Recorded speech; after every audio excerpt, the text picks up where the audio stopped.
Good morning, everyone. How are we doing today? It is, what is it, Tuesday, August 11th, and this is your daily financial news. Again, we do these daily financial news because I'm really trying to figure out what is going on with the consumer, cost of capital. I focus on the consumer because they are my greatest competition. Again, this is Michael Zuber, writer, author of One Rental at a Time, and what I'm trying to do is figure out what in my competition is doing. Are they looking to buy houses? Are they looking to rent? All of those good things. So that's why I do these things. I've been doing it for 20 years. I just decided with YouTube to come out and share what I have read. And if you like what is going on, do me a favor, hit that thumbs up. Subscribe to the channel because, again, you get this 7 days a week, Saturday and Sunday included, obviously, and you get it every year. And for those loyal watchers of this, thank you very much. Good morning. How are you? Thank you for watching the channel. So, what did I take away from the day? Again, I think there's green shoots forming, and I don't think you have to look very hard to see them. So, it is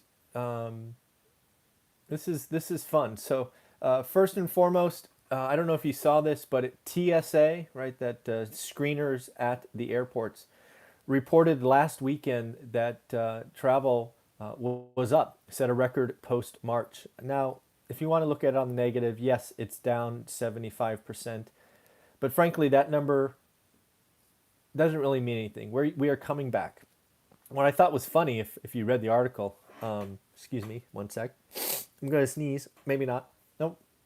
They've confiscated 300% more guns. So think about that. 25% of the travelers, but we're collecting 3x more guns. There's a joke in there somewhere. I'm not sure what it is. But again, that's also in carry-ons, folks, because you got to remember when you're going through TSA screening, it's just carry-ons. So, man, we are packing a lot of guns and trying to get to the airport. So I thought that was funny anyway. Don't know why I thought that was funny, but I did.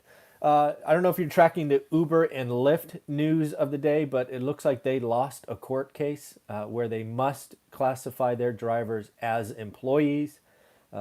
This obviously will be appealed and ultimately work its way up to at least the state Supreme Court, if not the big boy in D.C.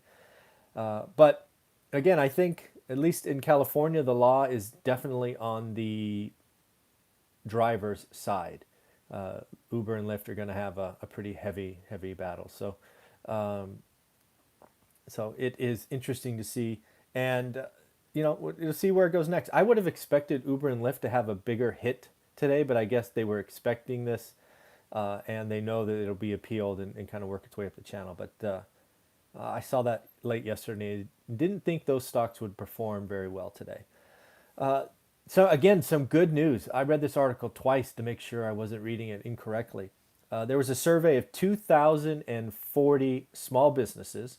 And again, this survey was done in April and then just completed in July. So it's the same survey, same quantity. 64% of small businesses say they can survive at least a year under the current conditions.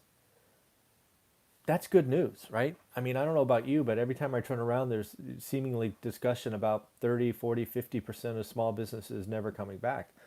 Again, I see this as green shoots. This tells me that small businesses are doing what entrepreneurs do. They are adjusting, they're adopting to technology, they are doing other things. So, again, I see that as good news, right? 64% of small businesses say they can survive a year under current conditions. And if current conditions are getting better, i.e., air travel, and people are feeling better, that's a good sign. And just to look at the April numbers from the same survey to show you how much better it has gotten, in April, that answer was 34%. Almost a double said they can survive. And again, as somebody who likes to shop local and eat, do all of those things, it's good to see that more of, about double the number of small businesses are feeling better. I was encouraged by that. Again, breaking down the average beat on the stock market, I read, I've been reading about this for a while now. Again, it's been crazy to get through this earnings seasons. And again, 22% of the companies, I'm sorry, Yeah, 22% of the companies are beating where the average is only 3%. But the deal is it's not top line beats. Top line beat has only been 1%. So people are managing, or companies are managing expenses. They're calling out travel reductions, right? I was in a career where my team would travel, I don't know, hundreds of days, man days a week, because it was a big team. So if that travel is down, that's significant dollars, right? Flights, hotels, meals, all those things. They're also highlighted lower rent. People are getting rent reductions, companies. But let's not forget that a lot of the managed expense line is headcount. Worst part of my job ever was having to cut people to manage to a bottom line number. That was something that was that crushes your soul. So that is going on. I don't know if you saw this, but Russia, yes, Russia, registered the first vaccine. I'm not sure what your confidence level is in a Russia vaccine, but can it be negative? All right, because my confidence is zero. I read a little bit of the articles. It sounds like they did 100. There was 100 people involved in phase one and phase two, or what we would call phase one and phase two. They declared success and they said, "Screw it, we're going forward." Well, that is one way to do it, I guess. They're basically going to do live phase three trials and see what happens. But if you read the article and you believe it, Putin supposedly gave it to his daughter. I don't believe that for a minute. I don't know any father that would put their daughter or son at that kind of risk. But, hey, if you're a marketing machine and you want your citizens to feel better and stand up to get the vaccine, why not say you gave your daughter it, even though it's not true? That's yeah, that'll be fun to watch. And of course, they named it Sputnik. I thought that was yeah. Anyways, Russia vaccine. Go figure. The stock rotation clearly underway. The Nasdaq's down. I think 3 days in a row. Transports are up 9 days in a row. Again, it's kind of sell big tech, go into value. Yeah, it just seems to be, and this is, you knew this had to happen. It just had to. People were playing it safe. They were hiding out in five big tech names. As people start feeling better, they of course are going to go shop for value, and that means the big five get sold. That's just how it works. And I think it's a couple of weeks into the rotation. I think it builds from here. So all those lazy ass analysts in New York who have just been raising price targets on Amazon and Apple because of no news and no research, you might be surprised. I think people are not going to support your new absurd price numbers. They're going to rotate out and they're going to buy other parts of the market. And again, the market will go up because of this, right? The value plays will go up enough to kind of neutralizes the overall market. And the S&P is getting really close to an all-time high. Last I checked, it was about 1% from an all-time high. So it's pretty interesting. I read a lot about Simon Properties. This is the largest mall REIT. I've been looking forward to their analyst. I tried to get the actual conference call. I haven't found the breakdown yet, but I will get that eventually. They're doing some interesting things. This is, again, entrepreneurs doing what entrepreneurs do. They are buying, or at least trying to buy, bankrupt retail brands. Again, they're not in the business traditionally of owning retailers, right? Clothes and things of that nature. But they basically are saying we could buy these brands below cost. They've already got the physical assets. So if there's a short-term pain in the retail space, they see it as taking advantage of it. So they are partnering up with other investors to do that. But yeah, Simon Properties is looking to buy retailers, again, bankrupt retailers. Lucky Brands, I remember from the article and the like. So pretty cool. And again, they made some significant money. $254 million net income, 83 cents a share, revenue at over $1 billion. Other things that were interesting, again, back to green shoots. 51% of rent collections April and May. That's just horrible. I mean, God, 51%. Oh, But June was 69%. And they're saying thus far July was better than June. So again, talk about green shoots. Things are getting better. If you like occupancy numbers, they were 94.4% last quarter. They're down basically a percent and a half to 92.9%. So, you know, not horrible. There was a junk bond sale that caught my attention. Just read the top line number. I did not read the article given time constraints. But it looks like there was $1.3 billion in junk bonds sold with a 10-year interest rate of 2.87%. That doesn't seem that doesn't seem like a good idea to me. Junk bond sub 3% for 10-year money. It shows you that the credit markets are very liquid. If you remember these conversations we had together in, call it March, the credit market was locking down. It was seizing up. The liquidity in the credit market seems to have fixed itself, and we can obviously thank the Fed for all they have done. Yeah, 2.87% for junk bonds. Got some more data from California, LA this time. Haven't had any LA data in a while, but it looks like LA rents are down as you would expect. We've been talking about big cities, including LA, being people are exiting. Just more proof of that. They're actually calling the high end. They're saying the high end Class A properties are seeing the greatest vacancies and the greatest rent drops. They gave examples of a 566 square foot one bedroom. Yes, 566 square foot one bedroom. The rent was 2286. Yes, 2286. It is now still a stupid number at $1,771.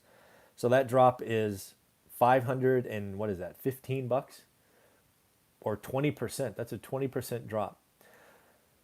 I mean, folks, people in LA, if you're renting a 2286 one bedroom, you can become an owner in almost every other part of the country. Get out. That's what's happening. The exodus is real. The other thing that's happening in these high end areas is people are moving home, right? These one bedroom, one bath used to be millennials or people early in life, adulthood, and they're moving home. They didn't really talk about it, but I've read other articles on that subject. The article also went ahead and tried to break down Class A, Class B, and Class C, where that first example was a 20% drop in Class A one bedrooms. The overall category of Class A in LA is down 4.3%. Class B down 2%, and Class C down 0.2%. Yes, 0.2%. Basically, it's what we have been talking about together. We've been pontificating. Class A tenants have options. They are right on the cusp, if they wanted, of being homeowners. I mean, if you can afford $2,200 rent, you could afford to own something in almost any other part of the country. So this is very interesting. Don't know if you caught this, but I just saw this morning Trump is looking to cut capital gains tax. He obviously needs Congress to do that.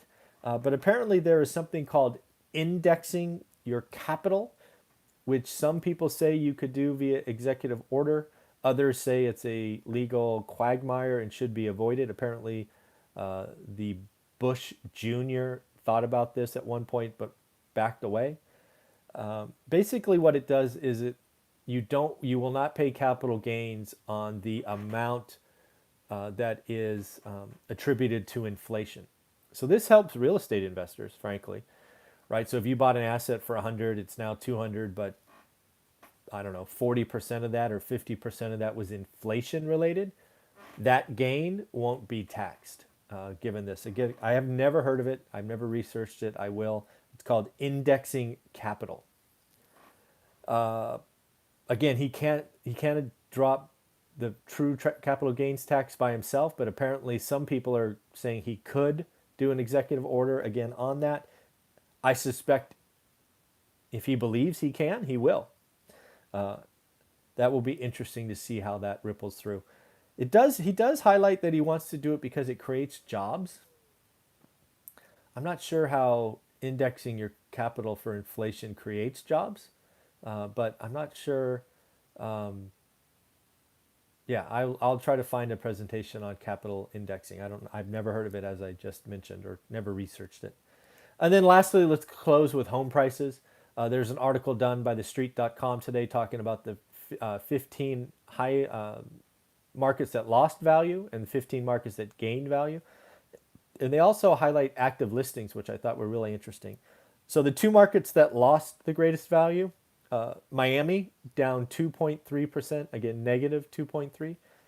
Active listings down roughly 10% year on year. Jacksonville, again in Florida, down 0.8%, but active listings down 20, almost 22%. That was something that all of the cities, all 30 cities, whether they were gaining or dropping, is active listings are down. The most I saw was 43%. Active listings down 43%. On the upside, for those of you investing in Pittsburgh, you have had a good year. Pittsburgh is up 23.8%. That's almost, wow, that's crazy. Enjoy that gain in value. Inventory is down, just to keep with the theme, 25%. This one surprised me. You know, I'm very anti sort of big cities, but LA year on year is up 21%. I don't think it'll be up 21% next year, but currently year on year up 21%. Inventory down roughly 20%. And then Cincinnati, probably on the theme with Pittsburgh, was up 16.6%, but their inventory is down 40%. Pretty crazy, right? Again, we have an inventory problem. We have lots of demand. First-time buyers are out. Prices are going to be going up. So that's what I got for you today. Again, this is daily financial news. I am actually bringing back Greg Dickerson today for an 8 a.m. interview he and I have on a cool topic that you will see posted later today. All right, everybody, take care of yourself. Bye.